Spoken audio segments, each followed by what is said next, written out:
Welcome to Buchanhaven's video library. Today we're going to be looking at imagery, and within imagery we're going to be looking at similes, metaphors, and personification. At Buchanhaven, we're encouraging all children to use imagery within their writing in order to enhance its quality and to support their understanding of an author's descriptions within stories. A simile is a comparison of two things using the words like or as.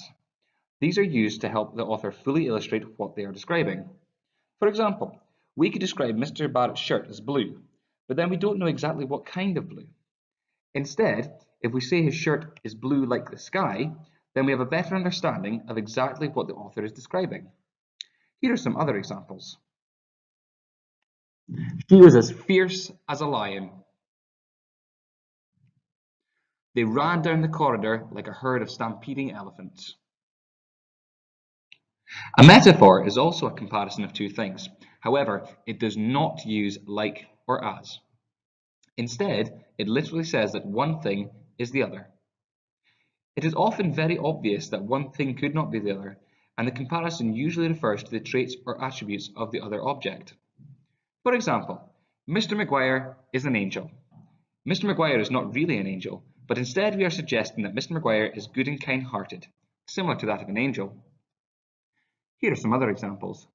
Thomas was a rock at the centre of the fence. The electric performance of the primary sevens set the room alight. Personification is where human characteristics are given to something which is not human. This can be with a living or an inanimate object. Here are some examples. The bread jumped out of the toaster. The bread did not literally jump out of the toaster.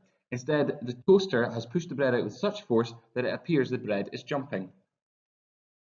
The plants were begging for water. The sky groaned with anticipation before the thunder bellowed across the land. When your children have mastered these techniques, you should try to encourage them to be more creative by adding further adjectives and adverbs to enhance the quality of their sentences. We hope you have found this resource useful, and we appreciate your continued support.